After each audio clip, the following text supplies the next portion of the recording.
Hello everyone, मैं सुजीत शुक्ला स्वागत करता हूँ आप सबका आपके अपने channel UPSC insights by Sujeet में। अगर आपने चैनल को अभी तक सब्सक्राइब नहीं किया तो प्लीज चैनल को सब्सक्राइब कीजिए। अगर आपको हेल्पफुल लगता है तो प्लीज इन्हें शेयर कीजिएगा। आपका चैनल को सब्सक्राइब करना हमें मोटिवेट करता है कि हम इसी तरीके से आपके लिए क्वालिटी कंटेंट लाते रहे। आज हमें देखना है दो टाइप के क्वेश्चन। एक है कि आप सिंप्लेक्स मेथड को यूज करके साइमल्टेनियस इक्वेशंस को किस तरीके से सॉल्व करेंगे, और दूसरा है कि आप सिंप्लेक्स मेथड यूज करके इनवर्स ऑफ अ मैट्रिक्स को कैसे फाइंड करेंगे। तो हमें ये दो टॉपिक देखना है। बिना टाइम वेस्ट करे शुरू करते हैं हमारा आज का लेक्चर। शुरुआत करेंगे हम साइमल्टेनियस इक्वेशंस के साथ। तो लिखिए question, solve the simultaneous equations 3x1 plus x2 equals to 7 and x1 plus x2 equals to 3 using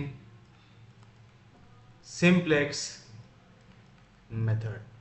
अब आपको सिंप्लेक्स मेथड लगाना और यहाँ पे x1 और x2 की वैल्यू फाइंड आउट करना है। अब देखिए यहाँ पे ट्रिकी पार्ट क्या है।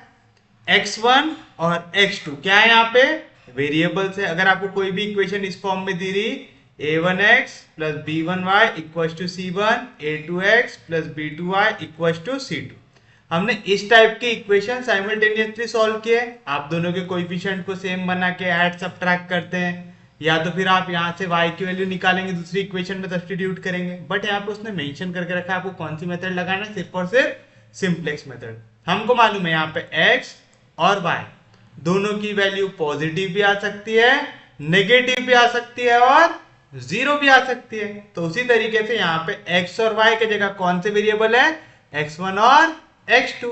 तो हम जब भी इस इक्वेशन को सॉल्व करेंगे तो हमको x1 और x2 की कैसी वैल्यू मिल सकती है, पॉजिटिव भी मिल सकती है और नेगेटिव भी मिल सकती है। हमको मालूम क्या यहाँ पे पॉजिटिव वैल्यू आ रही कि नेगेटिव वैल्यू आ रही, नहीं, यानी यहाँ पे x1 और x2 दोनों के दोनों कैसे हैं, अनरेस्ट्रिक्टेड है।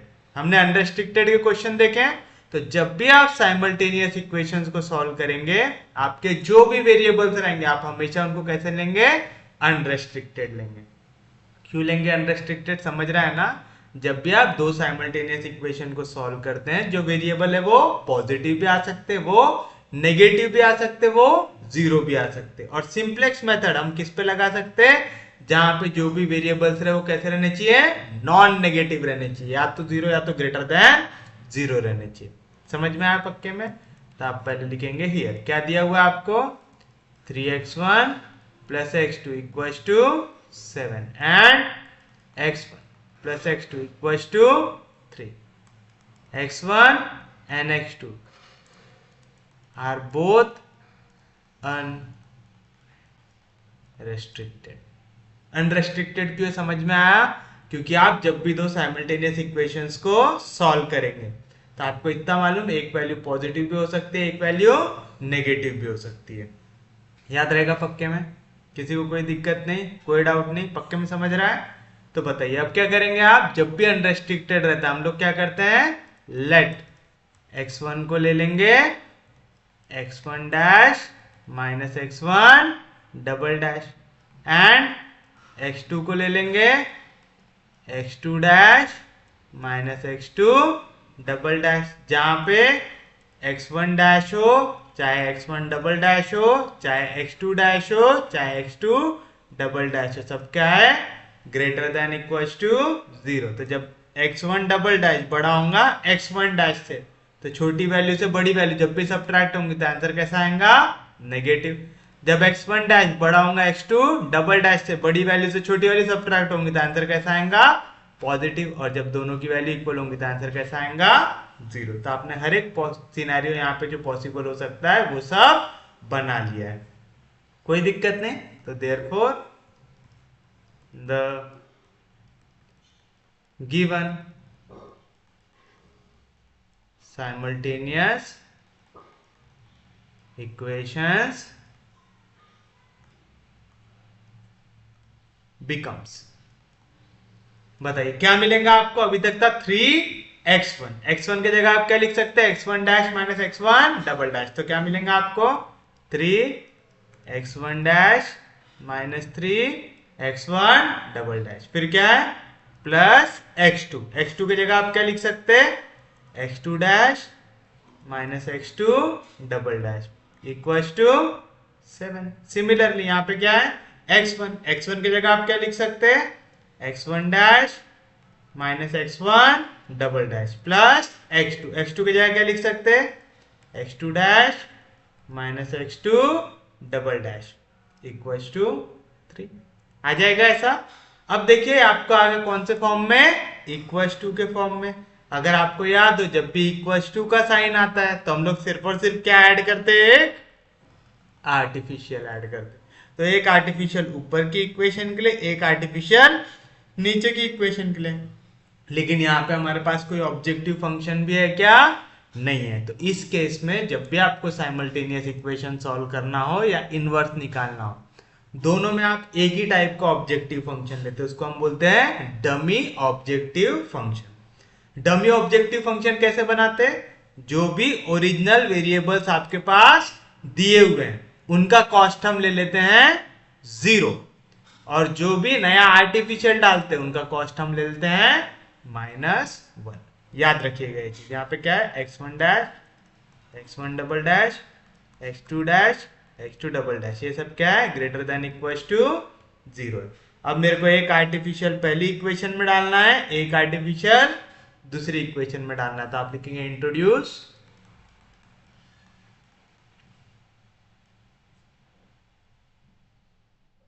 Introduce artificials A1 and A2 कर दिया। और मैंने क्या बताया आपको, क्या लेना है डमी ऑब्जेक्टिव फंक्शन लेना है, एंड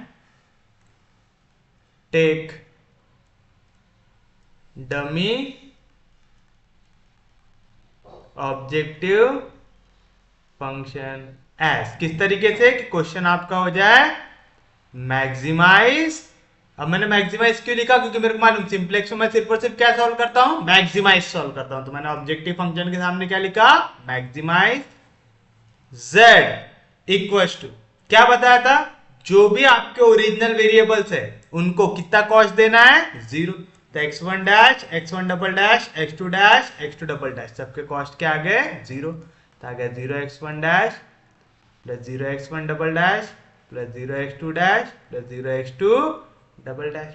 और जो आर्टिफिशियल रहता है उनको कितना कॉस्ट देना है -1। तो आ जाएगा -a1 -a2 सब्जेक्ट टू, किस तरीके से, ये जो इक्वेशन दी हुई थी इनको हम लोग एज इट इज लिख देंगे,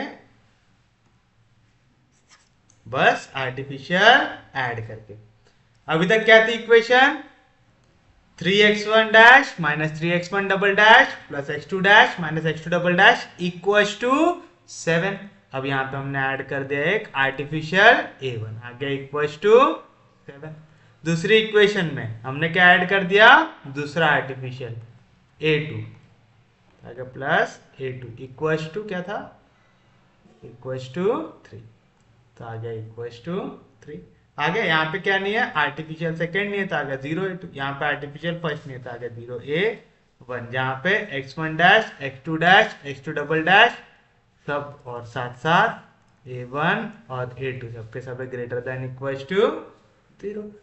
बाकी पूरा क्वेश्चन आप सेम मेथड से सॉल्व करेंगे जो अभी तक हम करते थे। कैसे करते थे, cost of basic, okay sorry, यहाँ पे हम लोग पहले क्या करते थे, हम निकालते थे इनिशियल बेसिक फिजिबल सॉल्यूशन। कैसे निकालते थे, पुट, जहां पे भी 1001 नहीं बन रहा सबको क्या ले देते हम लोग 0। तो put x1 dash x1 double dash x2 dash x2 double dash सबकी वैल्यू ले लेंगे 0।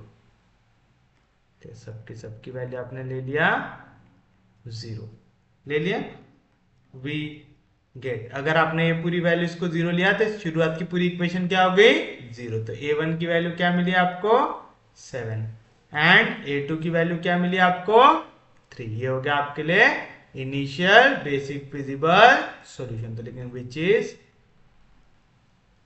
Initial basic feasible solution. आगे कोई दिक्कत नहीं आता। फिर उसके बाद आप क्या करेंगे, टेबल बनाएंगे। कैसे बनता table, cost of basic, basic, value of basic, CJ जितने वेरिएबल्स है, x1 dash, x1 double dash, x2 dash, x2 double dash, a1, a2, minimum ratio, answer में आपके पास आया a1, a2, कॉस्ट आपने सबकी ली हुई है 0, सिर्फ आर्टिफिशियल की कॉस्ट है -1। यहाँ पे वैल्यूज क्या है हमारी, initial basic feasible solution, a1 आया 7, a2 आया 3, तो a1 आ गया 7, a2 आ गया 3।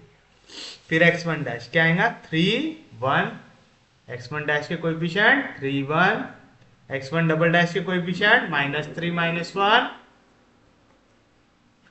फिर x2 डैश के कोएफिशिएंट 1, 1, x2 डबल डैश के -1, -1, a1 के 1, 0, a2 के 0, 1 रहता था ऐसा। कोई दिक्कत नहीं किसी को भी यहां तक।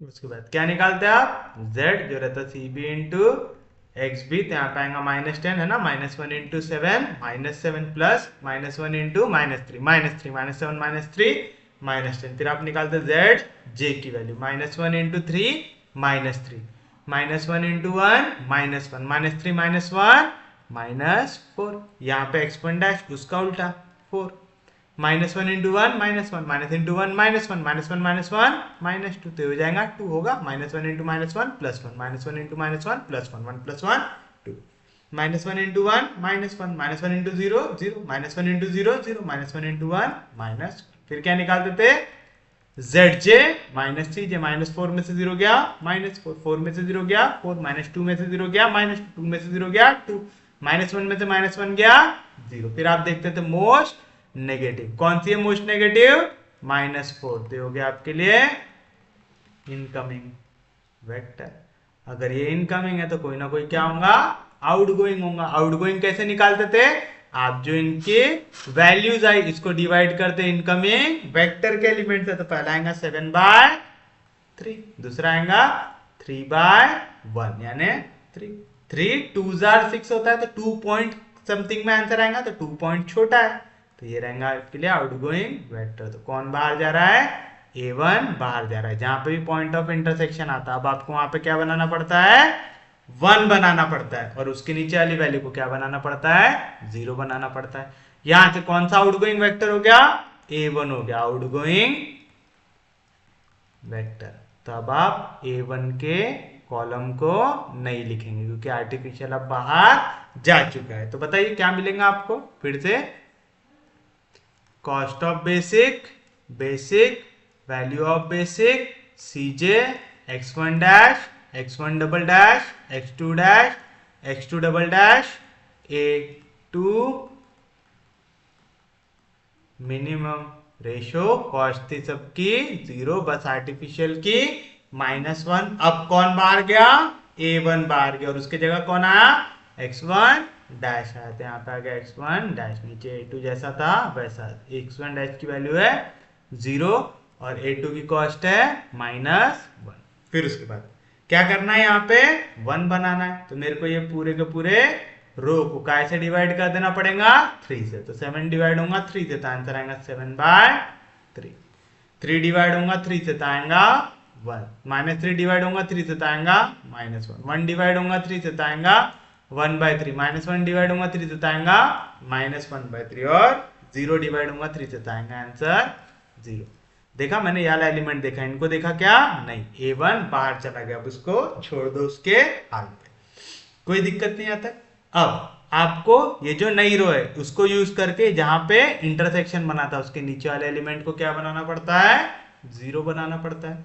मेथड भूले तो नहीं हो अभी तक, पिछला लेक्चर देख के आ रहे सब लोग? ये आखिरी एलिमेंट यहाँ पे 1 है, ठीक है, वो भी देखना है हमको। आखिरी वाला एलिमेंट क्या था हमारा? 1 था। अब बताओ यहाँ पे क्या है एलिमेंट? 1, और हमने यहाँ पे क्या बनाया? 1। तो अगर मैं दोनों को सब्ट्रैक्ट कर दूं तो काम जम जाएगा? जम जाएगा। तो यहाँ पे पहला क्या सब्ट्रैक्ट होगा? 7/3 -1, माइनस इंटू माइनस +1, -1/3 +1/3 0 होगा। समझा पक्के में? पहले आप ये सेम रो लिखते फिर सब्ट्रैक्ट कर रहे तो सब में साइन चेंज हो जाएगा। तो 3 में से 7/3 गया, 3 3 9 आएगा, 2/3, 1 - 1 0, -1 + 1 0, 1 में से 1/3 गया तो आएगा 2/3, -1 में से 1/3 गया तो आएगा -2/3, 1 + 0 आएगा 1। तो क्या आंसर? 2/3 0 0 2/3 -2/3 1 आ गया। कोई दिक्कत नहीं किसी को भी? फिर उसके बाद क्या करते थे आप?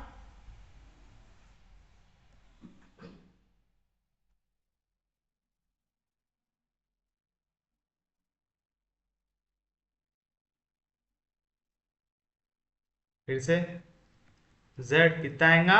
-2/3। वैसे यहाँ पे z निकाल सॉरी, आपको यहाँ पे z निकालने की जरूरत है क्या? नहीं, क्योंकि हमको मैक्सिमम वैल्यू निकालना नहीं है। तो आप यहाँ पे z चाहो तो लिख सकते, चाहो तो नहीं लिख सकते। मैं क्यों लिख रहा हूँ? ताकि आपके पिछले टॉपिक रिवाइज होते रहे। आपके लिए ये लिखना जरूरी नहीं है। आपके लिए क्या इंपॉर्टेंट है? यहाँ पे zj इंपॉर्टेंट है और zj - cj इंपॉर्टेंट है। फिर 0 × 1 0, -1 × 0 0, 0 × -1 0, -1 × 0 0, 0 × 1/3 0, -1 × 2/3 -2/3, 0 × -1/3 0, -(-) +2/3, 0 × 0 0, 1 × -1 -1। फिर क्या निकालते? zj - cj, 0 में से 0 गया 0, 0 में से 0 गया 0, -2/3 में से 0 गया -2/3, 2/3 में से 0 गया 2/3,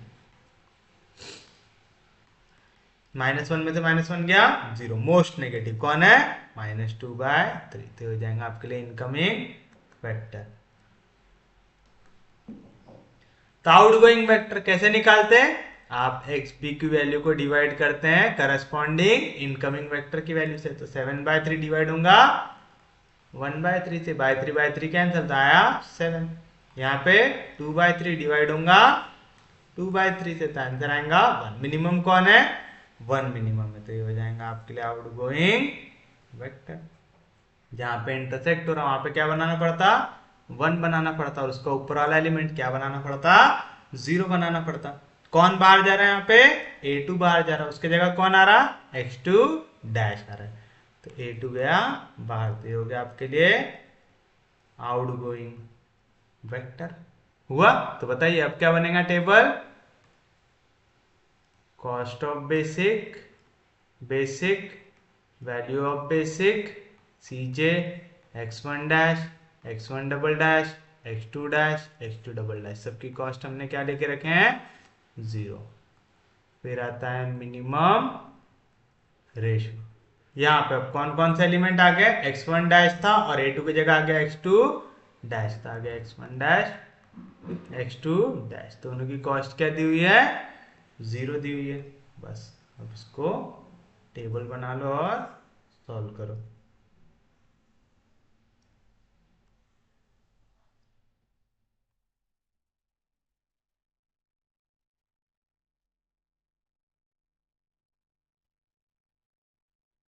बताइए क्या आएंगे? यहाँ पे पहले तो हमको क्या बनाना पड़ता है? 1 बनाना पड़ता है। 1 बनाने के लिए मेरे को पूरी की पूरी रो को काय से मल्टीप्लाई करना पड़ेगा? 3/2 से। ऊपर से a2 बाहर चला गया, तो अब इसको देखेंगे क्या? नहीं देखेंगे। 3/2 से क्या क्यों मल्टीप्लाई किए? नंबर जो एलिमेंट जहां पे इंटरसेक्शन हुआ था इनकमिंग और आउटगोइंग का, क्या नंबर है? 2/3। 2/3 की जगह मेरे को बनाना 1, तो इसको काय से मल्टीप्लाई करना पड़ेगा? 3/2 से, तभी 3 3 कटेगा, 2 2 कटेगा, तो 3/2 से पूरा रो मल्टीप्लाई होगा। तो 2/3 × 3/2 कितना आ जाएगा? 1। 0 से मल्टीप्लाई होगा तो 0। 2/3 × 3/2 कितना आ जाएगा? 1। तो -2/3 × 2/3 कितना आ जाएगा? 1 आएगा। आ गया 1। अब इसके ऊपर वाले एलिमेंट को आपको क्या बनाना है? जीरो। कौन सी रो को यूज करके? जो आपने नई रो बनाई उसको यूज करके।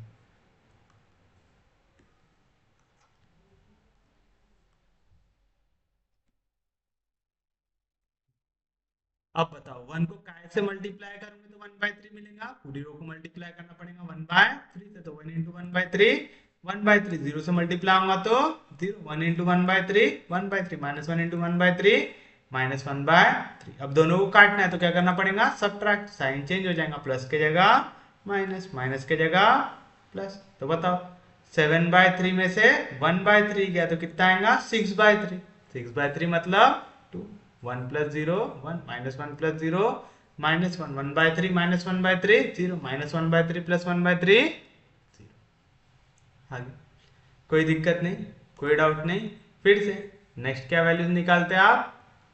z निकालोगे, z की वैल्यू आ गई 0, आ गया। फिर निकालते z j, 0 से मल्टीप्लाई होगा, यहाँ पे दोनों एलिमेंट क्या है? 0, तो पूरा आंसर क्या आ जाएगा? 0। zj माइनस cj, 0 में से 0 गया तो क्या आएगा? 0 आ गया। अब देखो यहाँ पे कोई भी नेगेटिव वैल्यू आ रही है क्या? नहीं आ रही, तो आप लिखेंगे as all zj minus cj are greater than equal to 0, तो आपका ऑप्टिमल सॉल्यूशन आ गया था। Therefore the optimal solution is, क्या आएगा? आपके x1 डैश की वैल्यू आई 2, x1 डबल डैश दिख रहा है क्या आंसर में? नहीं, तो उसकी वैल्यू आई 0। x2 डैश दिख रहा है क्या आंसर में? दिख रहा है, उसकी वैल्यू आई 1। x2 डबल डैश दिख रहा है क्या आंसर में? नहीं, तो उसकी वैल्यू आई 0। तो आप लिखेंगे देयरफॉर x1, जिसकी वैल्यू क्या थी?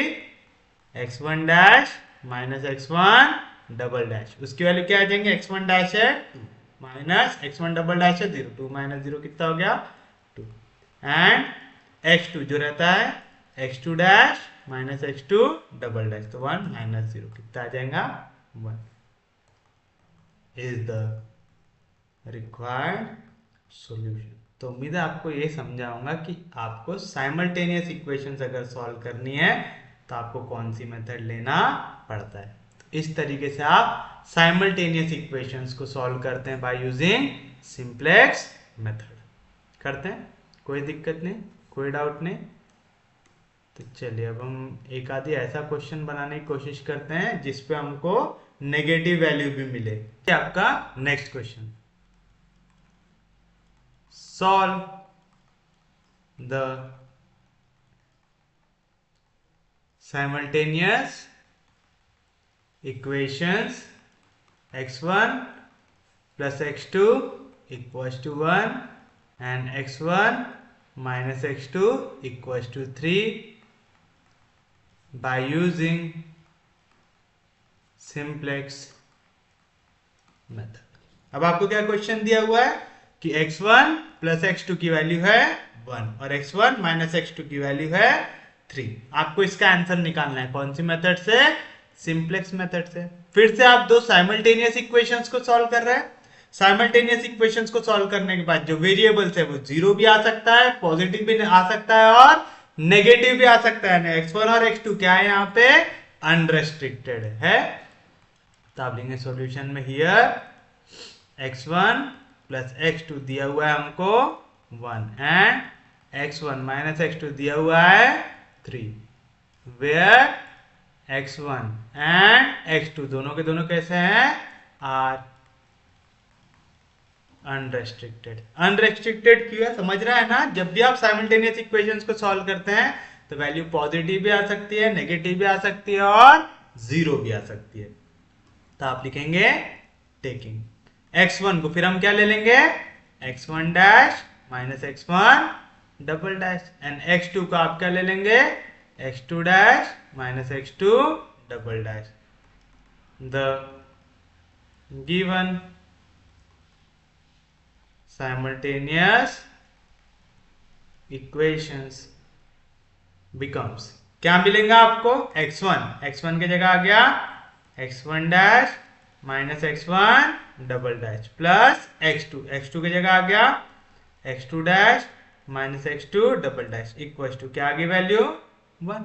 दूसरा x1 यानी आ जाएगा x1 dash minus x1 double dash minus x2 तो आ जाएगा minus x2 dash plus x2 double dash equals to 3। कैसे आ समझा ना, x1 जो था x1 dash minus x1 double dash minus x2 की जगह क्या है x2 dash minus x2 double dash equals to 3। तो देखो x1 dash minus x1 double dash plus into minus minus x2 dash minus into minus plus x2 double dash आएगा ऐसा। उसके बाद क्या करते हैं, अब आपको यहाँ पे इक्वल्स टू का साइन दिख रहा है, जब भी इक्वल्स टू का साइन दिखता है हम सिर्फ और सिर्फ क्या ऐड करते हैं आर्टिफिशियल। तो एक आर्टिफिशियल आ जाएगा पहली इक्वेशन के लिए, एक आ जाएगा आर्टिफिशियल दूसरे इक्वेशन के लिए। साथ साथ हमको इसको सिंप्लेक्स मेथड से सॉल्व करना है। सिंप्लेक्स मेथड से सॉल्व करने के लिए हमको क्या चाहिए, मैक्सिमाइजेशन का क्वेश्चन, ऑब्जेक्टिव फंक्शन चाहिए। तो हम ऑब्जेक्टिव फंक्शन कैसा लेते हैं, जो गिवन वेरिएबल्स है उनके लिए कॉस्ट को ले लेंगे 0 और जो नया आर्टिफिशियल डाला उनके लिए कॉस्ट को ले लेंगे -1। तो आप लिखेंगे introduce artificials A1 and A2 and take dummy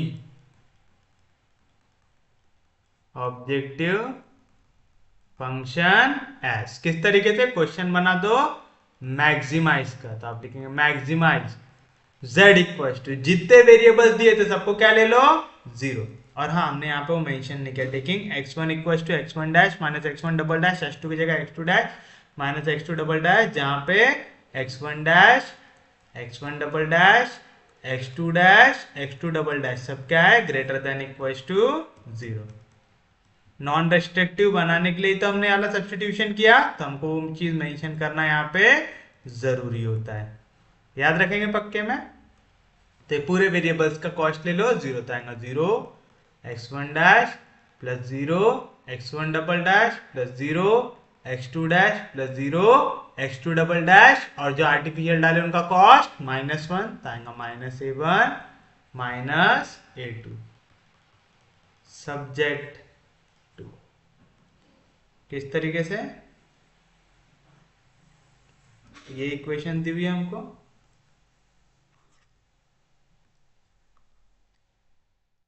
x1 dash minus x1 double dash plus x2 dash minus x2 double dash equals to 1 दिया हुआ था। अब हमने क्या किया, यहाँ पे एक आर्टिफिशियल को ऐड कर दिया, यहाँ पे इक्वल्स टू 3 दिया हुआ था, यहाँ पे हमने एक और आर्टिफिशियल को ऐड कर दिया किया। तो इसको ले लो 0a2, इसको ले लो 0a1।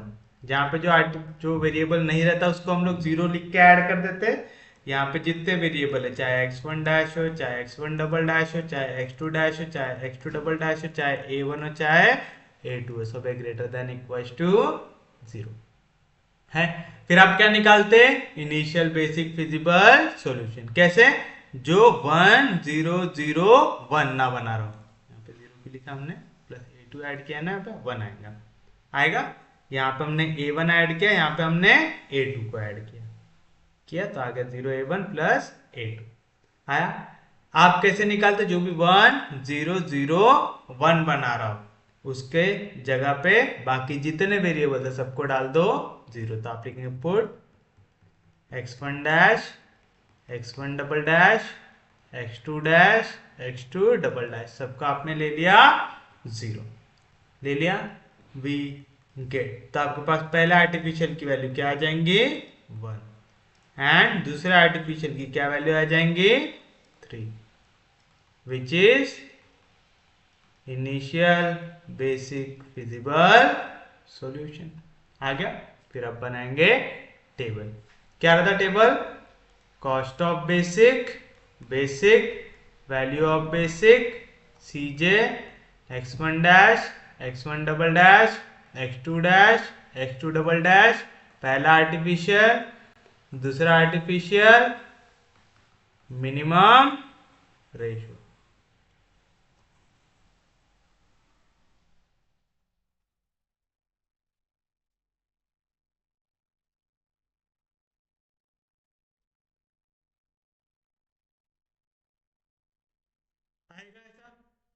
फिर उसके बाद आपने कौन कौन से वेरिएबल लाए आंसर में, a1 और a2 की वैल्यू निकाले। a1 a2 का कॉस्ट क्या होता है, -1 होता है, और बाकी सब का कॉस्ट क्या होता है, 0।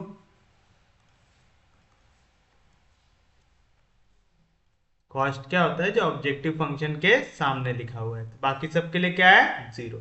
और a1 a2 आर्टिफिशियल के लिए क्या है, -1।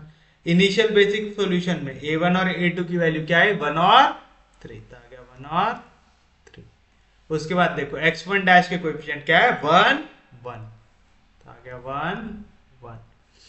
x1 डबल डैश के -1 -1, तो आ गया -1 -1।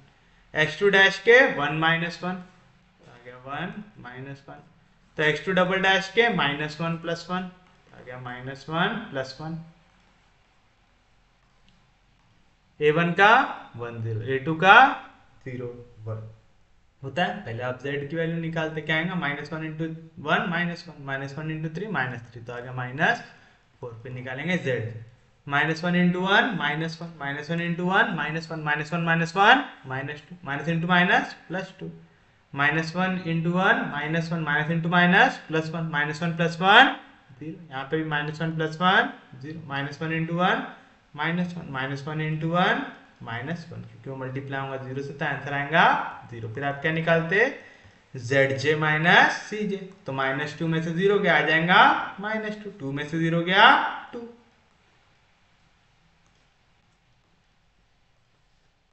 0 में से 0 गया 0, 0 में से 0 गया 0, -1 में से -1 गया 0, मोस्ट नेगेटिव सिर्फ एक है -2, तो हो जाएगा आपके लिए इनकमिंग वेक्टर। यानी कौन अंदर आ रहा है, x1 डैश, तो कोई ना कोई बाहर जाएगा, वो कैसे निकालेंगे, xb को आप डिवाइड करेंगे इनकमिंग वेक्टर से, तो ये आपका इनकमिंग वेक्टर दोनों 1 से डिवाइड होगा, 1 / 1 1, 3 / 1 3। कौन है मिनिमम, 1 मिनिमम है, तो हो गया आपके लिए आउटगोइंग वेक्टर। जहां पे भी पॉइंट ऑफ इंटरसेक्शन है, आपको क्या बनाना पड़ता, 1 बनाना पड़ता, ऑलरेडी बना हुआ है, उसके नीचे क्या बनाना पड़ता, 0 बनाना पड़ता। तो यहां से बाहर कौन जा रहा है, a1 बाहर जा रहा है, तो a1 हो गया आपके लिए आउटगोइंग वेक्टर, हो गया। अब ये वेक्टर जा रहा है आपका बाहर, जो भी आर्टिफिशियल बाहर चला गया उसको फिर आंसर से आप निकाल देते हैं।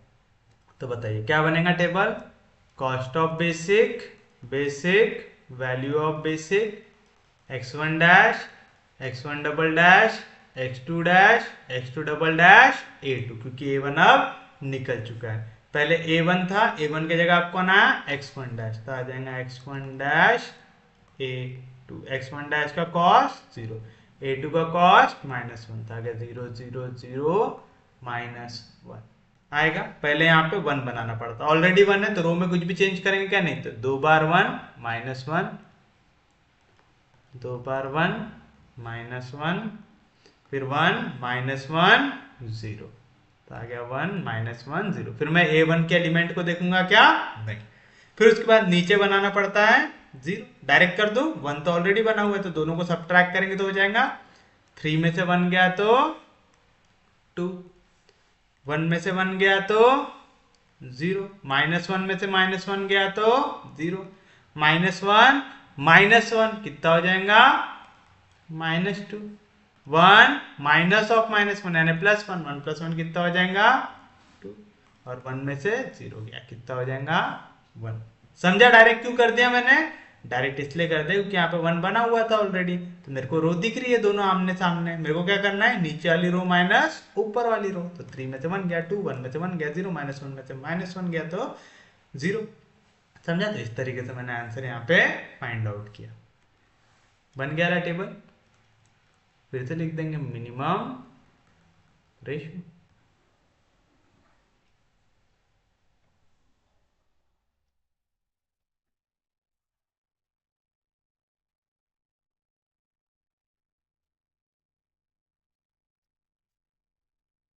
बताइए z की वैल्यू क्या रहती है, cb इंटू एक्स बी, 0 × 1 0, 0 -1 × 2 -2, फिर आप निकालेंगे z j, 0 × 1 0, -1 × 0 0, 0 + 0 0, फिर 0 + 0 0, 0 × 1 0, minus into minus plus 2, 0 × -1 0, -1 × 2 -2, 0 into 0 0, -1 into 1 -1। फिर क्या निकालते, zj माइनस सी जे, 0 में से 0 गया 0, 0 में से 0 गया 0, 2 में से 0 गया 2, -2 में से 0 गया -2, -1 में से -1 गया।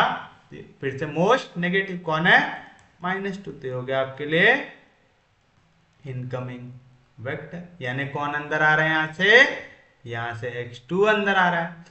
x2 अंदर आ रहा है तो कोई ना कोई बाहर जाएंगे। वो कैसे डिसाइड करेंगे, xb को डिवाइड करो इनकमिंग वेक्टर से, यानी x2 डबल डैश के एलिमेंट से डिवाइड करो। 1 डिवाइड होगा -1 से, तो वैल्यू कैसे आ रही, नेगेटिव। नेगेटिव को देखते क्या, नहीं, तो 2 डिवाइड होगा 2 से, तो 2/2 कितना होता है 1, तो ये हो गई मिनिमम वैल्यू। ये हो गया आपके लिए आउटगोइंग वेक्टर। हो गया, कौन था वो आउटगोइंग वेक्टर, a2। अब a2 बाहर निकल जाएगा तो अब उसको देखेंगे क्या, नहीं देखेंगे। जहां पे भी पॉइंट ऑफ इंटरसेक्शन है वहां पे क्या बनाते, 1, और उसके ऊपर क्या बनाते, 0 बनाते। तो ये हो गया आपके लिए आउटगोइंग वेक्टर। हो गया, फिर से बना दीजिए टेबल। क्या आता है, cost of basic, value of basic cj, x1 dash, x1 double dash, x2 dash, x2 double dash, minimum ratio.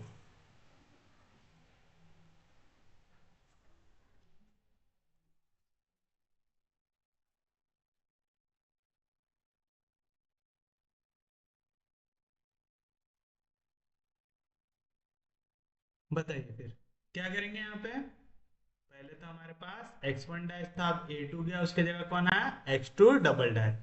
तो एक आ गया x1 डैश, एक आ गया x2 डबल डैश, सबके कॉस्ट कितने हैं 0, यानी अब हमारा फाइनल आंसर आने वाला है। उसके बाद क्या करना है, यहाँ पे 1 बनाना है, तो पूरी रो को कैसे डिवाइड करना पड़ेगा 2 से, तो 2 डिवाइड बाई 2 कितना हो जाएगा 1, 0 डिवाइड होगा 2 से तो क्या आएगा आंसर 0, 0/2 0, 0/2 0, -2 डिवाइड होगा 2 से तो आएगा -1।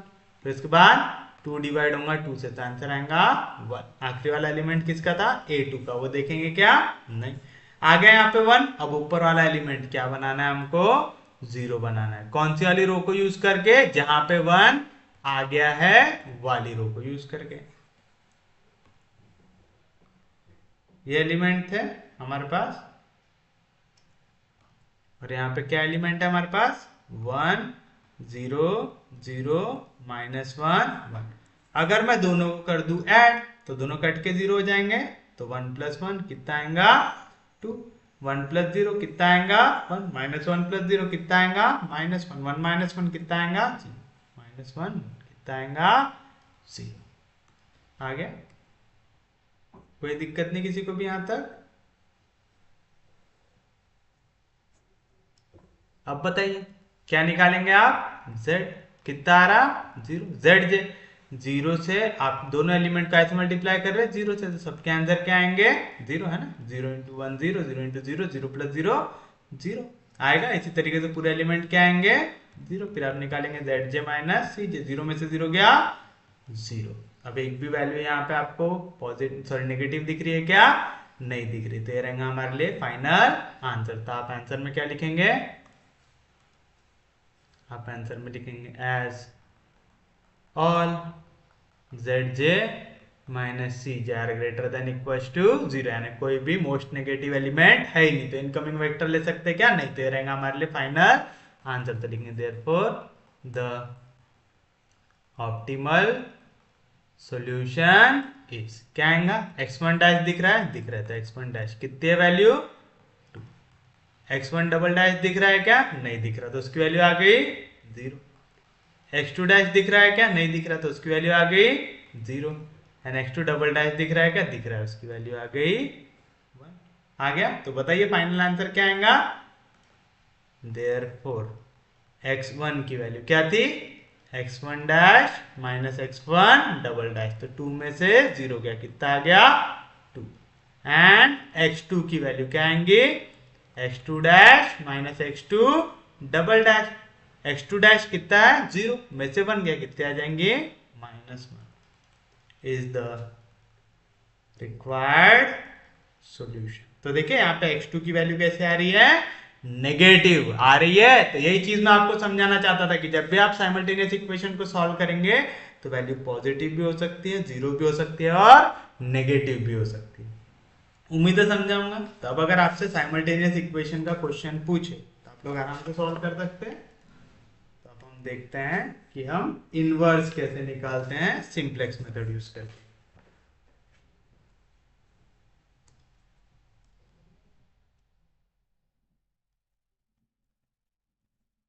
देखिए question, find the inverse of the matrix A equals to 3, 4, -1, 2 by simplex method. अब देखिए आपको सिंप्लेक्स मेथड यूज करके क्या करना है, इनवर्स निकालना है इन मैट्रिक्स का। किसका? एक निकालना है। तो अब मैं जो आपको स्टेप बता रहा हूं आपको उस फॉर्म में लेके आना है। हम लोगों ने पढ़ा था, हम इक्वेशंस को जब लिखते थे मैट्रिक्स फॉर्म में तो किस तरीके से दिखती थी, ax इक्वल्स टू बी के फॉर्म में दिखती थी। तो हम एक ये फॉर्म को कर लेंगे अब कंसीडर। ये कितने क्रॉस कितने का मैट्रिक्स है, 2 क्रॉस 2 का। तो हमको कितने वेरिएबल लेना पड़ेगा, 2 वेरिएबल लेना पड़ेगा। तो कॉलम मैट्रिक्स में कितने एलिमेंट आएंगे, 2 एलिमेंट आएंगे। अब वो आप कैसे लिखेंगे, तो आप लिखेंगे कंसीडर किसको कंसीडर करेंगे, ax इक्वल्स टू b को। वेयर a क्या दिया हुआ है आपको, 3, 4, -1, 2 दिया हुआ है। x आप क्या ले लेंगे, x1 और x2 ले लेंगे। क्यों ले रहे, 2 क्रॉस 2 का मैट्रिक्स है तो मेरे को कितने वेरिएबल लगेंगे, 2। 3 क्रॉस 3 का होता तो कितने वेरिएबल लगते, 3। 4 क्रॉस 4 का होता तो कितने वेरिएबल लगते, 4। याद रखेंगे। तो x की वैल्यू क्या आ गई, x1 x2। और अब ये राइट हैंड साइड b कैसे लेना है, इसका तरीका याद रखो। आप क्या करेंगे, रो के करस्पॉन्डिंग एलिमेंट को करेंगे ऐड। 3 + 4 कितना हो गया, 7, -1 + 2 कितना हो गया, 1 हो गया। समझा क्या करना है आपको, यहाँ पे रो के करस्पॉन्डिंग एलिमेंट को करना ऐड और उनको लिख देना बी में। तो मैंने क्या लिया, 3 + 4 लिया 7, -1 + 2 क्या लिया, 1। तो ये मेथड रहने वाली है वेयर आप x1 और x2 को ग्रेटर देन इक्वल्स टू 0 ले लेंगे ताकि हमको फिर से अनरिस्ट्रिक्टेड वाली मेथड ना लगाना पड़े। तो हमने पहले लिख दिया यहाँ पे x1 और x2 की हमेशा कैसी वैल्यू आनी चाहिए, पॉजिटिव वैल्यू आनी चाहिए। आ गया, तो ये आपको स्टार्टिंग याद होनी चाहिए। अगर ये आ गया ना, आगे क्वेश्चन में कुछ भी दम नहीं, आप बड़े आराम से सॉल्व कर लेंगे अगर आपको सिंप्लेक्स मेथड आती है तो। पर ये नहीं आता तो बहुत दिक्कत होगी। क्या करना है, सबसे पहले आपको जब आप इक्वेशन को मैट्रिक्स फॉर्म में लिखते थे वो मेथड याद रखना है। कैसे लिखते थे, ax इक्वल्स टू b, जहां पे a होता है कोएफिशिएंट मैट्रिक्स, x होता है वेरिएबल। हमको ये देखना पड़ता है कितने क्रॉस कितने का है, यहाँ पे 2 क्रॉस 2 के थे तो 2 वेरिएबल लिए x1 और x2। फिर आपको लिखना पड़ता है इक्वल्स टू b जो राइट हैंड साइड आता है इक्वेशन का। राइट हैंड साइड कैसे लिखोगे, करस्पॉन्डिंग एलिमेंट को ऐड करके। 3 + 4 आ गया 7, -1 + 2 आ गया +1 आ गया, कोई दिक्कत नहीं। तो आप लिखेंगे that is ax equals to b। तो a की वैल्यू क्या है, 3, 4, -1, 2। x की वैल्यू क्या है, x1 x2 equals to b की वैल्यू क्या है, 7, 1। फिर अगर आप लोगों को याद हो क्या होता था, फर्स्ट रो मल्टीप्लाई होंगे फर्स्ट कॉलम से। तो 3 × x1 3x1 + 4 × x2 4x2। फिर उसके बाद सेकेंड रो मल्टीप्लाई होती थी फर्स्ट कॉलम से। -1 × x1 -x1 + 2 × x2 2x2 equals to 7, 1। तो बताइए क्या इक्वेशन मिली, यूजिंग इक्वालिटी ऑफ मैट्रिक्स। पहला एलिमेंट इक्वल होगा पहले एलिमेंट से, दूसरा एलिमेंट इक्वल होगा दूसरे एलिमेंट से। तो आपको इक्वेशन मिली 3x1 + 4x2 equals to 7 and -x1 + 2x2 equals to 1, जहां पे where x1 and x2 are greater than equal to 0। आ गया। फिर से आप देखिए यहाँ पे आपको कौन सा साइन दिख रहा है, इक्वल टू का साइन दिख रहा है। तो अगर मेरे को सिंपलेक्स मेथड लगाना है तो मेरे को यहाँ पे क्या ऐड करना पड़ेगा, आर्टिफिशियल से ऐड करना पड़ेगा। तो आप लिखेंगे इंट्रोड्यूस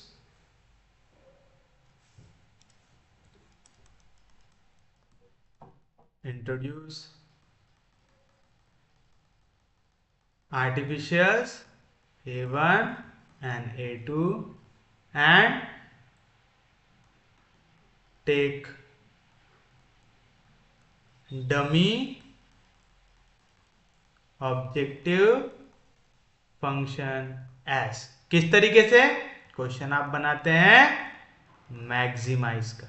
क्यों, सिंपलेक्स मेथड में सिर्फ और सिर्फ आप मैक्सिमाइजेशन के क्वेश्चन को सॉल्व करते हैं। z इक्वल्स टू, डमी जब भी बनाते हैं तो जो आपके गिवन वेरिएबल्स रहे उनको हमेशा आप क्या कोएफिशिएंट देते हैं, कॉस्ट 0, और जो आर्टिफिशियल रहता है उसको क्या देते हैं, -1। तो आप लिखेंगे maximize z equals to 0x1 plus 0x2। सिर्फ दो वेरिएबल थे x1 और x2, और जो आपने दो आर्टिफिशियल डाले उनकी कॉस्ट -1 आएगा, -a1 -a2 सब्जेक्ट। किस तरीके से, ये दोनों इक्वेशन ले लो।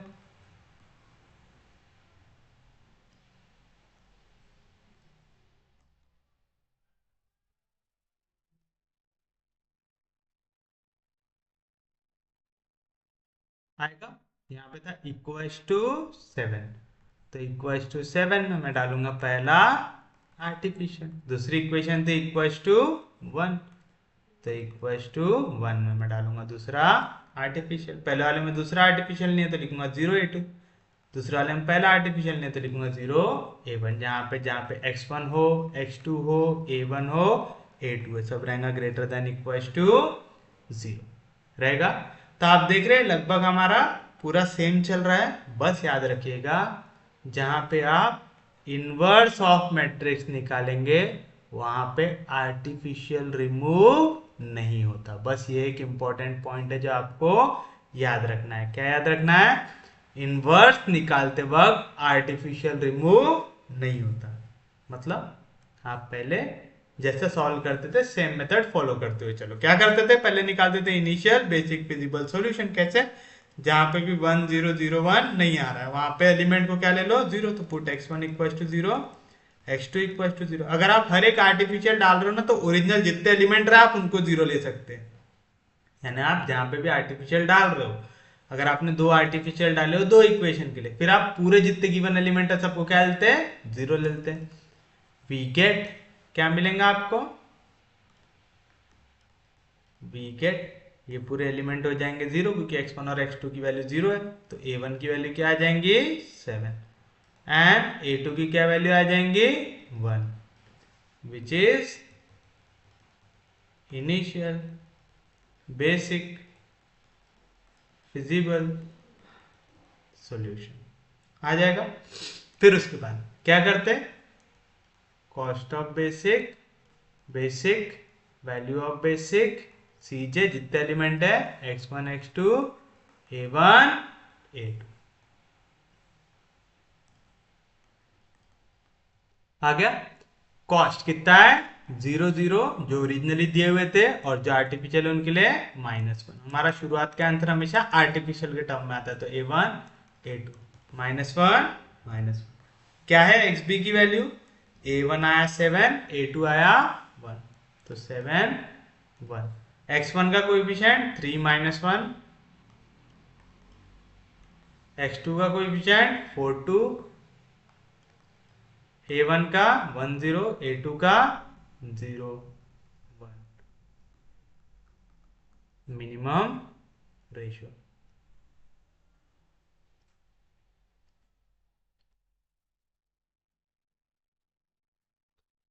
याद रखिएगा, जब भी आपको इनवर्स बनाना है, क्या बनाना है यहाँ पे, जब भी इनवर्स बनाना है तो क्वेश्चन सॉल्व करने का अप्रोच आपको सिर्फ इस तरीके से रखना है कि आप आर्टिफिशियल्स को नहीं हटाएंगे, मेथड सेम रहेंगे, और आप जहां पे अभी है 1001, ये 1001 यहाँ पे बनाने की कोशिश करेंगे। यानी यहाँ पे x1 x2 जहाँ पे है ना, यहाँ पे आप बनाने की कोशिश करेंगे 1001। जैसे यहाँ पे 1001 आ गया, जो भी एलिमेंट यहाँ पे आएगा a1 और a2 के टर्म्स में, वो हो जाएगा आपके लिए आपका इनवर्स।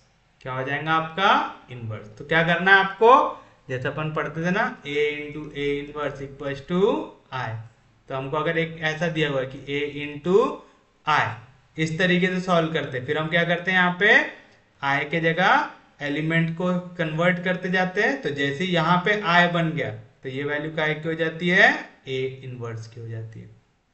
याद रखेंगे पक्के में। तो यहाँ पे आपको जैसे यहाँ से a हट के i बन जाए, तो समझ जाना यहाँ पे क्या होता है, a इनवर्स की वैल्यू आ जाती है।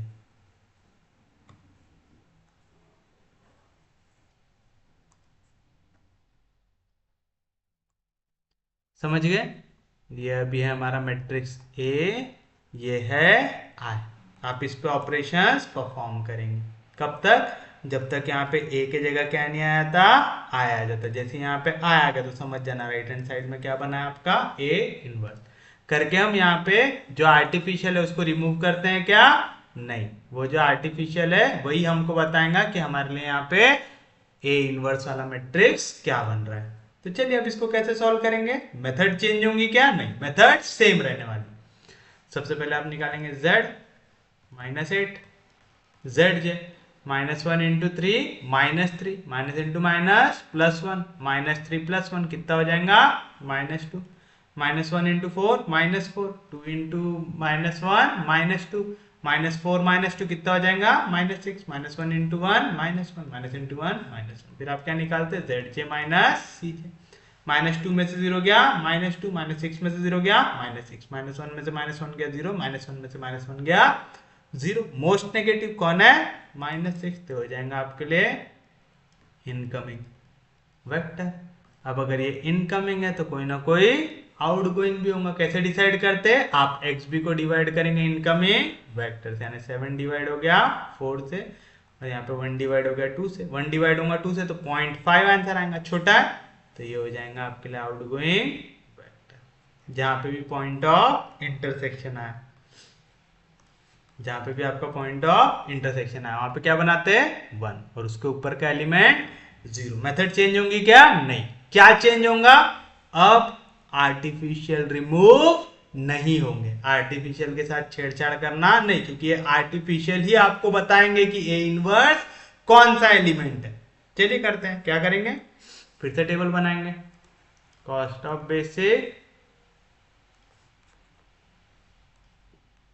Basic value of basic cj x1 x2 a1 a2 x1 x2 का कॉस्ट 0 a1 a2 का कॉस्ट -1 मिनिमम रेशो a1 जैसा था वैसा अभी तक था a2। अब a2 की जगह कौन आ रहा है, इनकमिंग वेक्टर x2 आ रहा है, तो यहाँ पे आ गया x2। a1 की कॉस्ट -1 x2 की कॉस्ट 0 आ गया। अब हमको सबसे पहले यहाँ पे क्या बनाना है, 1 बनाना है। तो पूरी रो को कैसे डिवाइड करना पड़ेगा, 2 से। तो 1 डिवाइड होगा 2 से तो आएगा 1/2, -1 डिवाइड होगा 2 से तो आएगा -1/2, 2 डिवाइड होगा 2 से तो आएगा 1, आ गया 1।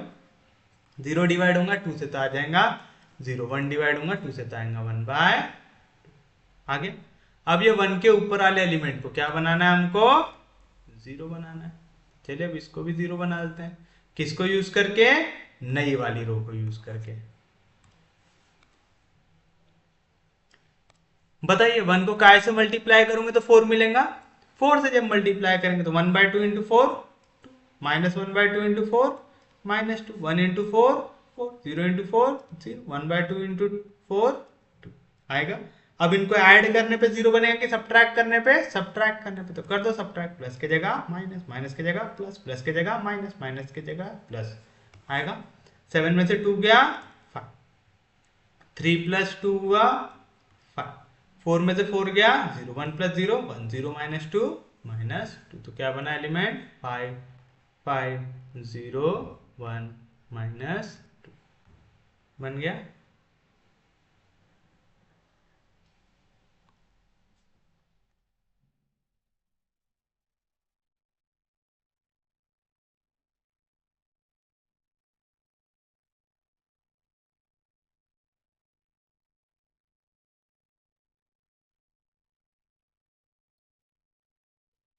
बताइए z क्या बनेगा, -1 × 5 -5। याद रखना आपको z निकालने की जरूरत नहीं रहती है, आपकी मर्जी है, निकालना है निकालो। मैं बार बार इसलिए लिख रहा हूँ ताकि आपका पुराना टॉपिक रिवाइज होता रहे। देखिए हम z कैसे निकालते हैं, सी बी इंटू एक्स भी कर देता है, -1 × 5 -5 0 × 1/2 0 आएगा। फिर आप निकालते हैं z j, -1 × 5 -5 0 × 1/2 0, -1 × 0 0 0 × -1 0, -1 × 1 -1, -1 into -2 -into minus plus. फिर आप क्या निकालते, जेड जे माइनस सी जे, -5 + 0 -5 0 -0 0 -1 में से बन गया 0 2 -(-1) यानी +1 हो जाएगा 3। मोस्ट नेगेटिव कौन है, -5, तो हो गया आपके लिए इनकमिंग वेक्टर। अब आउटगोइंग कैसे निकालेंगे, आप एक्सपी को डिवाइड करेंगे इनकमिंग वेक्टर से, तो 5 डिवाइड हुआ 5 से, तो कितना मिलेगा 1, 1/2 डिवाइड होगा -1/2 से, तो वैल्यू कैसे बनेगी नेगेटिव। तो हो गया आपके लिए आउटगोइंग वेक्टर। ये था इनकमिंग, ये था आउटगोइंग। जो भी पॉइंट ऑफ इंटरसेक्शन है वहां पे आपको क्या बनाना है, 1 बनाना है, और उसके नीचे के एलिमेंट को क्या बनाना है, 0 बनाना है। ये आ गया इनकमिंग वेक्टर। और कौन गया आउटगोइंग, a1, तो a1 हो गया आपके लिए आउटगोइंग वेक्टर। तो यहाँ पे सिर्फ क्या चेंज है आपके पास, एक चीज समझ में आ रही ना, कि हम यहाँ पे आर्टिफिशियल को रिमूव नहीं कर रहे ताकि हमको मैट्रिक्स मिले वहां पे। समझ में आ रहा है। तो चलिए अब हमको यहाँ पे 1 बनाना है। कैसे बनाएंगे, cost of basic, basic value of basic C J x1 x2 a1 a2 minimum ratio. a1 गया, उसकी जगह कौन आया, x1, तो आ गया x1 x2, दोनों की कॉस्ट क्या है 0 आ गया। पहले यहाँ पे क्या बनाना है 1, तो डिवाइड बाय 5 कर दो, 5/5 1, 5/5 1 बन गया 1, 0/5 0, 1 डिवाइड बाय 5 1/5, -2 डिवाइड बाय 5 -2/5। फिर उसके बाद यहाँ पे आपको क्या बनाना है, 0 बनाना है।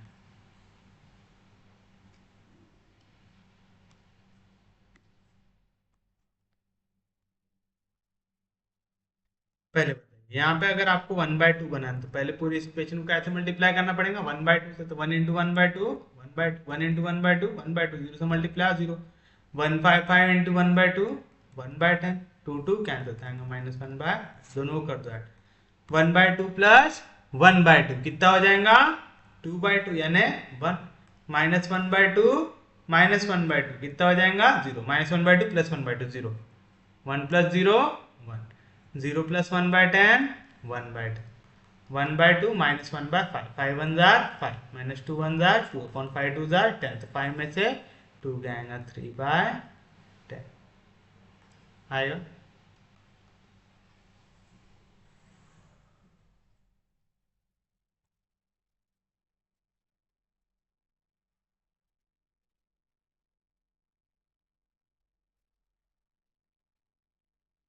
अब आप एक चीज बताइए, यहाँ पे आपको अब नेगेटिव वैल्यू मिल रही है क्या,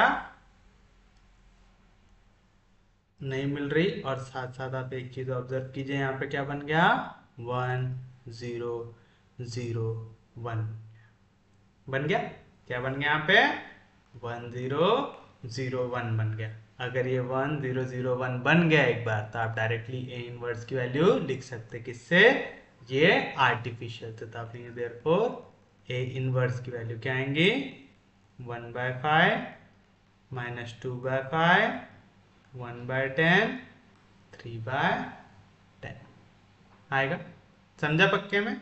अब आप देख लो, अगर आपको चेक भी करना है यहाँ पे, आप जेड जे निकाल लो, 0 से मल्टीप्लाई होगा तो क्या आएगा answer 0 0 0, Z J minus C जे, 0 में से 0 0 0 में से 0 0 0 में से -(-1) +1 आ गया। तो as all Z J minus C J are greater than equal to 0, क्या आ गया हमारे लिए इनवर्स की वैल्यू। याद रखना लेकिन यहाँ पे हमेशा काय का फॉर्म बनना चाहिए 1 0 0 1। जैसे यहाँ पे आइडेंटिटी मैट्रिक्स बना तो उसके बाजू में जो मैट्रिक्स है वो कौन सा होता है, ए का इनवर्स होता है।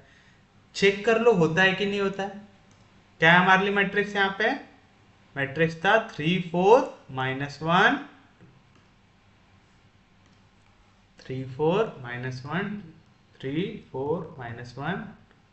आपको याद है अगर ये मैट्रिक्स ए है तो एडजॉइंट ऑफ ए कैसे लिखते हैं, डायगोनल एलिमेंट को चेंज कर दो तो आ गया 2 3, और जो नॉन डायगोनल एलिमेंट है उनका साइन चेंज कर दो तो आ गया -4 -1 की जगह +1। और ए इनवर्स क्या होता है 1 upon determinant of A into adjoint of A. Determinant of A निकालो 3 2 6 minus into minus plus 4 1 4 6 + 4। Determinant of A की वैल्यू क्या रही 10 आएगा 1 अपॉन 10। 2 -4 1 3 1 अपॉन 10 को अंदर लेके जाओ तो ए इनवर्स की वैल्यू क्या आएंगी 2 डिवाइड बाय 10 हो जाएगा 1/5, -4 डिवाइड बाय 10 हो जाएगा -2/5, 1 डिवाइड बाय 10 हो जाएगा 1 अपॉन 10, 3 डिवाइड बाय 10 हो जाएगा 3/10। यही है हमारा आंसर। तो हमारा आंसर सही है। समझा पक्के में? किसी को कोई दिक्कत नहीं, कोई डाउट नहीं, यहां तक समझ रहा है पक्के में? अच्छा अगर कहीं पे ऐसा हो जाए कि आपके पास ऐसा एलिमेंट बन जाए यहाँ पे 1 0 नीचे वाले कॉलम में बने और 0 1 ऊपर वाले कॉलम में बने तो आप क्या करोगे, ऊपर वाले रो में बने तो आप क्या करेंगे, दोनों रो को इंटरचेंज कर देंगे। ठीक है, फिर उसके आगे आपको कुछ नहीं करना, आपको दोनों रो को बस क्या कर देना है, इंटरचेंज करना है। एक बार 1 0 0 1 बन गया फिर क्या करना है, बस रो को इंटरचेंज कर देना। आपको हमेशा यहाँ पे 1 0 0 1 ही बनाना है। अब अगर आपको कुछ ऐसा क्वेश्चन दिया हुआ है कि find inverse of matrix A जिसकी वैल्यू है 1 2 3 4 यूजिंग सिंप्लेक्स मेथड, ऐसा दिया हुआ है। चलिए बताइए अब स्टेप्स क्या क्या बताया था मास्टर ने। सबसे पहले आप इसको स्टैंडर्ड फॉर्म में लिखेंगे तो आपने कंसीडर क्या रहता है स्टैंडर्ड फॉर्म इनका, ax = b where matrix A कौन सा है जो आपको दिया हुआ है 1 2 3 4। x कौन सा रहता, कितने क्रॉस कितने का मैट्रिक्स है 2 क्रॉस 2 का, तो x की वैल्यू क्या आएंगी x1 x2। एंड b कैसे लिखते हैं, दोनों को ऐड करके, कौन सा एलिमेंट रो 1 + 2 कितना हो जाएगा 3 3 + 4 कितना आ जाएगा 7 वेयर x1 x2 दोनों > 0 रहने चाहिए। आएगा, किसी को कोई दिक्कत नहीं, कोई डाउट नहीं, कैसे निकाल रहे समझ रहा है ना पक्के में। फिर उसके बाद क्या कर देते हैं आप लोग, आप इसको फिर से लिखेंगे दैट इज ए की वैल्यू है 1 2 3 4 इंटू x की वैल्यू है x1 x2 = b आपने लिया 3 और 7। फिर ये मल्टीप्लाई होता था first row first column 1 × x1 x1 + 2 × x2 2x2 3 × x1 3x1 + 4 × x2 4x2 = 3 7। Using equality of matrix, पहला एलिमेंट इक्वल रहेगा पहले एलिमेंट से x1 + 2x2 ये इक्वल आ जाएगा 3 से, और 3x1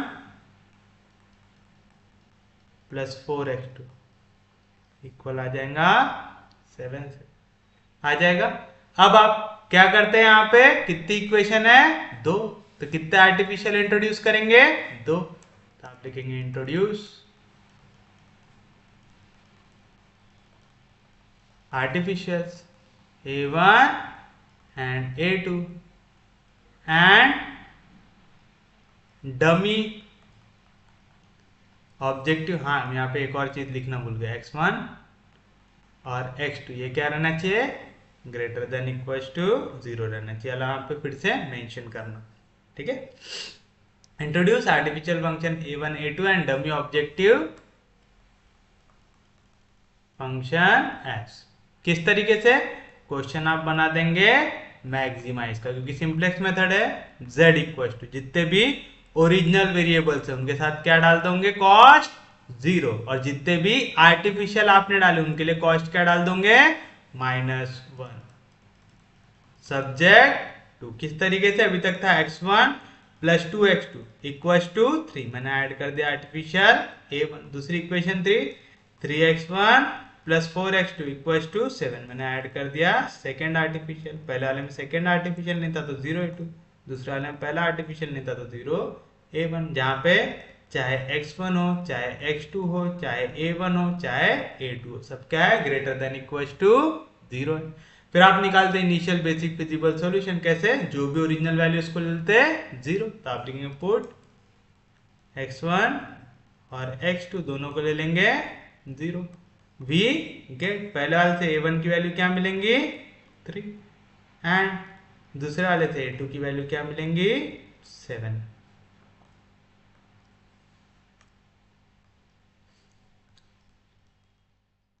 which is initial basic feasible solution आएगा। फिर उसके बाद क्या करते हैं आप, cost of basic, basic value of basic, CJ x1 x2 a1 a2, x1 x2 की कॉस्ट 0, a1 a2 की cost -1, minimum ratio. Initially question किसके टर्म्स में बनता है, a1 a2 के टर्म्स में बनता है। बताइए इनिशियल सॉल्यूशन क्या निकाले, a1 की वैल्यू 3, a2 की वैल्यू 7 आ गया, 3 7। x1 का कॉस्ट क्वेश्चन में 1 3 तो आ गया 1 3, सॉरी वेरिएबल 1 3, कोएफिशिएंट 2 4, 2 4, a1 का 1 0, a2 का 0 आएगा। कोई दिक्कत नहीं किसी को यहां तक।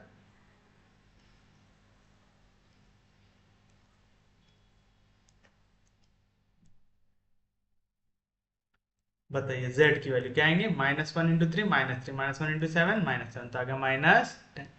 फिर आप निकालेंगे z, जो -1 × 1 -1, -1 × 3 -3, -1 -3 -4, -1 × 2 -2, -2 × -1 × 4 -4, तो आ गया -6, -1 -1। फिर निकालते हैं zj -cj, -4 में से 0 गया -4, -6 में से 0 गया -6, -1 में से -1 गया 0। मोस्ट नेगेटिव कौन है, -6 है मोस्ट नेगेटिव, तो हो गया आपके लिए इनकमिंग वेक्टर। हो गया, अगर ये इनकमिंग है तो कोई ना कोई आउटगोइंग भी होना चाहिए। कैसे डिसाइड करेंगे आप निकालेंगे xb divide by incoming vector, next 2 से कर देंगे डिवाइड, तो पहले होगा 3 डिवाइड बाय 2, 2 1 जार 2.25 जार 10 तारा 1.5, फिर होगा 7 xb divide by incoming vector 4, 4 1 jar 4, डालेंगे डॉट तो नीचे आएगा 3, फिर 0, फिर 4 4 7 जार 28, तो 7 पॉइंट कुछ तो भी आने वाला है, तो मिनिमम कौन है 1.5 वाली वैल्यू मिनिमम है, तो ये हो जाएगा आपके लिए आउटगोइंग वेक्टर। यह है आपके लिए आउटगोइंग वेक्टर, यह है आपके लिए इनकमिंग वेक्टर है। कोई दिक्कत नहीं, कोई डाउट नहीं। तब आप यहां पे क्या बनाएंगे, 1 बनाएंगे, कोई दिक्कत नहीं। चलिए कैसे बनाएंगे यहाँ पे 1, पहले तो पूरे इसको डिवाइड करना पड़ेगा 2 से, तो कर देते हैं।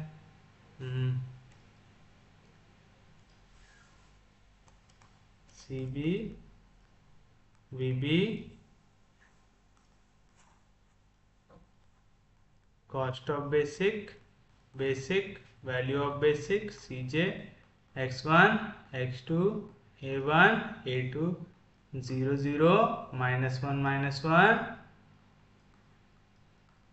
Minimum ratio.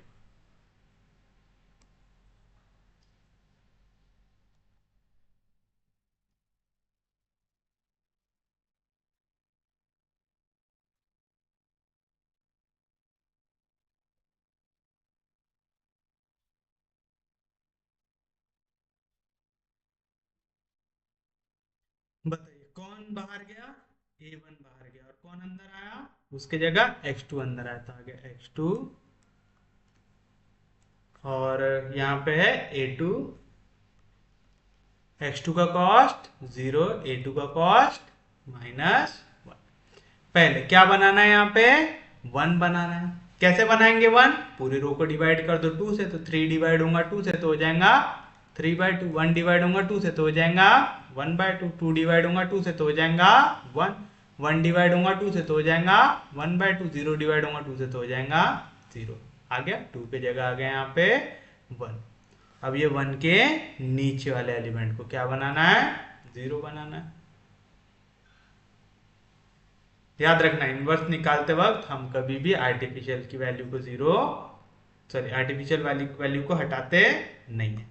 पहले तो हमको यहाँ पे 4 बनाना है, तो पूरी रो का ऐसे मल्टीप्लाई करना पड़ेगा 4 से। तो 3/2 इंटू 4, 2 2 जार 4, तो 3 2 जार 6। 1/2 इंटू 4 तो हो जाएगा 2। 4 इंटू 1 4। 1/2 इंटू 2 हो जाएगा 2। 0 इंटू 4 हो जाएगा 0। दोनों को काटना है तो क्या करना पड़ेगा, सब्ट्रैक्ट करना पड़ेगा। तो प्लस के जगह पूरे एलिमेंट हो जाएंगे। 7 में से 6 गया 1, 3 में से 2 गया 1, 4 में से 4 गया 0, 0 में से 2 गया -2, 1 में से 0 गया 1। आ गया।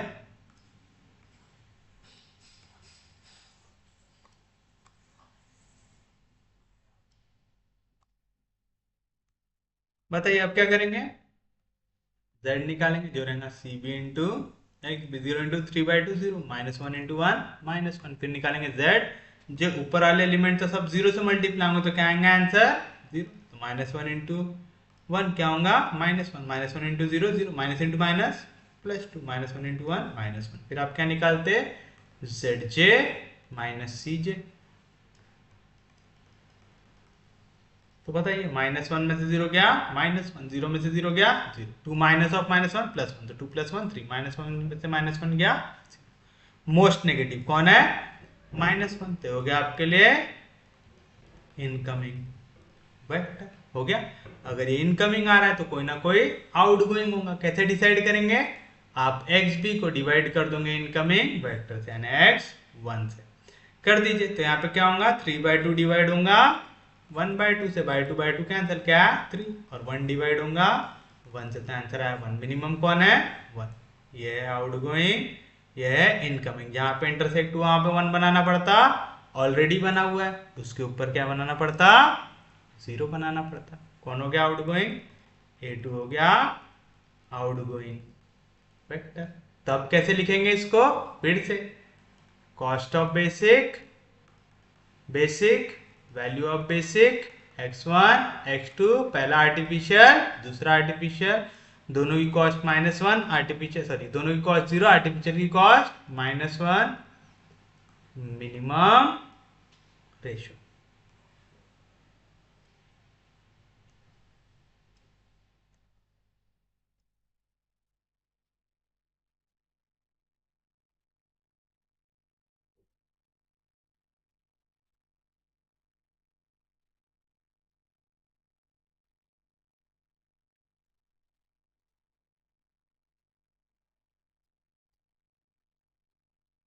बताइए x2 पहले से था, अब a2 बाहर गया और a2 की जगह कौन आया, x1 आया, तो आ गया x2 फिर x1, दोनों की कॉस्ट 0। वैल्यू बताइए, पहले तो यहाँ पे 1 बनाना पड़ता, ऑलरेडी 1 है, तो आएगा 1 1 0 1 1 0 -2 -2 1। अब ये 1 को यूज करके आपको ऊपर वाले एलिमेंट को क्या बनाना है, 0 बनाना है। तो यहाँ पे क्या है हमारी पूरी रो,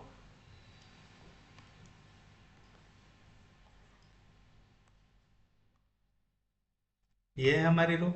तो अगर हमको 1/2 चाहिए तो पहले पूरी रो का ऐसे मल्टीप्लाई करना पड़ेगा, 1/2 से 1 इंटू 1/2 1/2 1 इंटू 1/2 1/2 0 से मल्टीप्लाई 0, -2 इंटू 1/2 -1 1 इंटू 1/2 1/2। फिर हमको यहाँ पे काटना है वैल्यू को, तो क्या करना पड़ेगा, सब्ट्रैक्ट। तो ऊपर हो जाएगा minus, minus into minus plus minus, यानी साइन हो जाएंगे चेंज। 1/2 में से 3/2 में से 1/2 गया तो आएगा 2/2। 2/2 कितना होता है, 1 होता है। -1 1/2 में से -1/2 गया तो हो गया 0। 1 + 0 1 हो गया। 1/2 + 1 हो जाएगा 3/2। 0 - 1/2 हो जाएगा -1/2। हाई वैल्यू, कोई भी दिक्कत। फिर से देखो यहाँ पे एक बार दोनों 0 बन गया ना, हमारा काम हो गया। z की वैल्यू cb इंटू xb कितनी आ रही 0। zj देखो दोनों एलिमेंट का ऐसे मल्टीप्लाई होंगे 0 से, तो हर एक का आंसर क्या आएगा 0। तो zj माइनस cj, 0 में से 0 गया 0, माइनस 0 में से -1 गया, माइनस इंटू माइनस +1, यानी अब हमारे हर एक zj माइनस cj क्या है ग्रेटर देन इक्वल टू 0 हो गए। zj minus cj are greater than equal to 0। तो यह है आपके लिए फाइनल आंसर।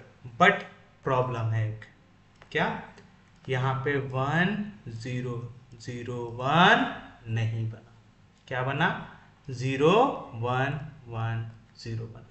तब हमको क्या करना पड़ेगा, दोनों रो को कर देना पड़ेगा चेंज करना पड़ेगा। याद रखिएगा हमेशा आपको क्या बनाना है 1 0 0 1। जब यहाँ पे आइडेंटिटी मैट्रिक्स बनेगा तो ही ये क्या बताएगा ए इनवर्स बताएगा। देयरफॉर दैट इज फिर से cost of basic value of basic x1 x2 a1 a2 सबका कॉस्ट 0 -1। अब मिनिमम रेशियो लिखने की जरूरत है क्या, नहीं, हमारा क्वेश्चन समाप्त हो चुका है। यहाँ पे हम लिखेंगे x1 x2 लिखे, आपने वैल्यू को कर दिया चेंज। अभी तक x2 ऊपर था, अब हमने x1 को ऊपर किया, तो क्या आएगा 0 x1 1, तो आ गया 0 x1 1 1 0 -2 1 1 0 -2 1। x2 का 0 x2 1 0 x2 1 0 1 3/2 -1/2 0 1 3/2 3/2 -1/2 आ गया। ये रहेगा आपके लिए फाइनल आंसर।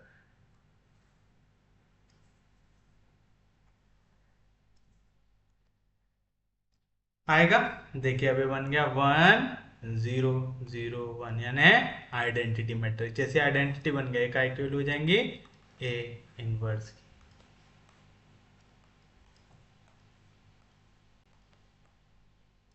आ जाएगा, तो बताइए क्या मिलेगा आपको। Therefore A inverse equals to क्या एलिमेंट -2 1 3/2 -1/2।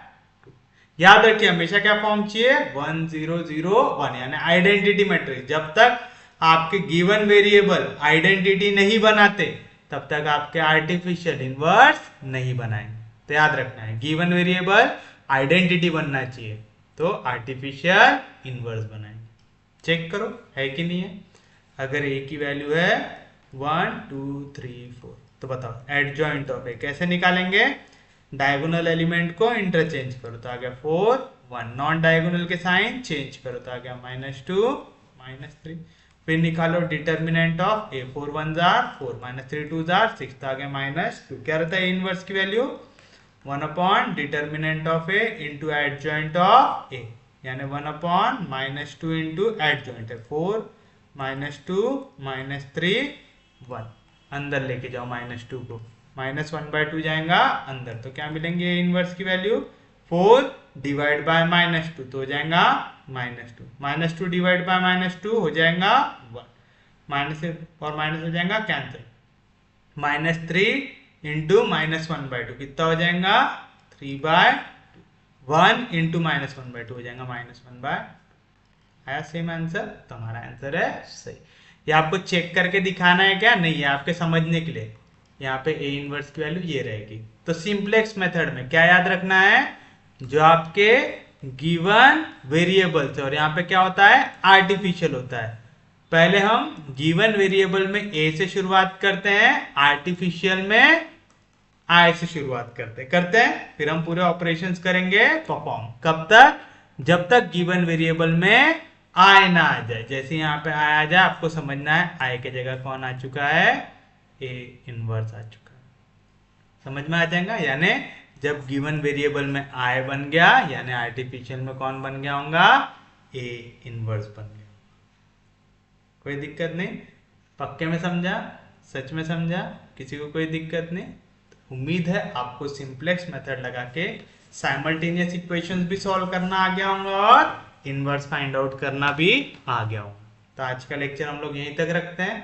अगर आपको लेक्चर समझ में आ रहा है, यूजफुल लग रहा है, तो प्लीज चैनल को सब्सक्राइब कीजिए, वीडियो को शेयर करते रहिए। सबसे इंपॉर्टेंट चीज, पढ़ते रहिए, रिवाइज करते रहिए। हम लोग मिलेंगे कल, तब तक के लिए take care, have a nice day.